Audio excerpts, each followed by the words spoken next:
Practice set किती आपला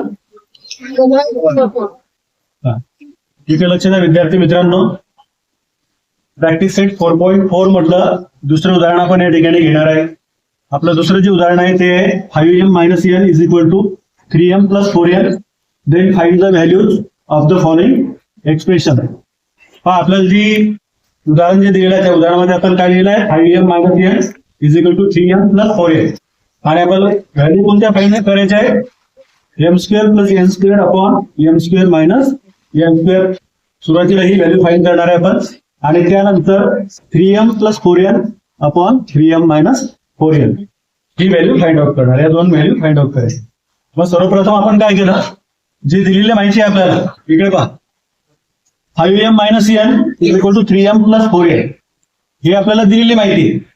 मग आपल्याला आपण सुरुवातीला काय करणार m अपॉन n ची किंमत त्या ठिकाणी काढणार आणि m अपॉन n ची किंमत काढण्यासाठी आपण काय करणार आहे इथं हे जे 3m यांना एरेच्या साईडला म्हणजे लेफ्ट हँड साईडला आपण ट्रान्सफर करून घेणार.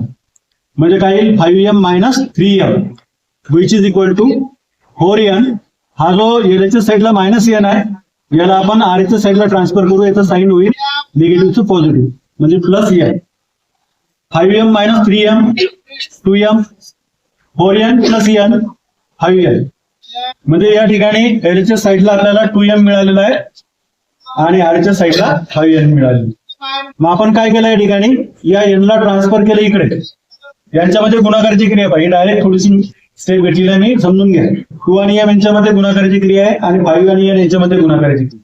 मग या 5 आणि n मध्ये गुणाकाराची क्रिया आहे.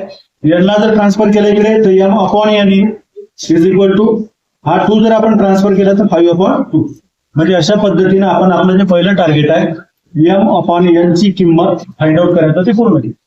इथपर्यंत समजलं का सर्वांना?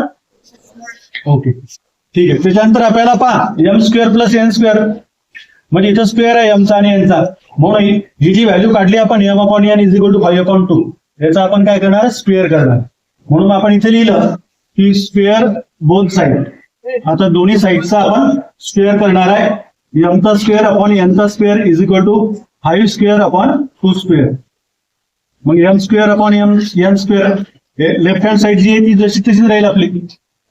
या ठिकाणी 5चा वर्ग किती येतो 25 आणि 2चा वर्ग किती आहे 4 म्हणजे m वर्ग याला छेद n वर्ग बरोबर किती मिळाला आपल्याला 25 याला छेद 4. आता आपल्याला जी किंमत काढायची आहे त्याच्यामध्ये इथं आहे प्लस आणि इथं आहे मायनस. मग आपण ज्या काही 4-5 क्रिया शिकलेलो आहे त्याच्यामधली इथं कोणती आपण क्रिया वापरणार आहे बाय कंपाऊंड विंडो अँड म्हणजे अंशामध्ये बेरीज छेदामध्ये वजाबाकी.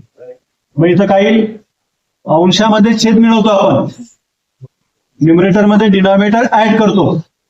मग इथे m² + n² अपॉन अंशातून छेद वजा करतो म्हणजे न्यूमरेटर मायनस डिनॉमिनेटर म्हणजे m² + n² upon m² - n². जी क्रिया आपण किंवा ज्या स्टेप्स आपण या ठिकाणी लेफ्ट हँड साईडला केल्या तीच क्रिया आपण उजव्या बाजूला करणार म्हणजे राईट हँड साईडला करणार आहे. म्हणजे मग इथं 25 + 4 अपॉन 25 - 4 25 + 4 किती होतात 29 आणि 25 - 4 20 म्हणजे m² + n² upon m² - n² is equal to 29/21. Okay समजलं? म्हणजे आपल्याला जे पहिला एक्सप्रेशनची जी किंमत काढली ती आली 29/21.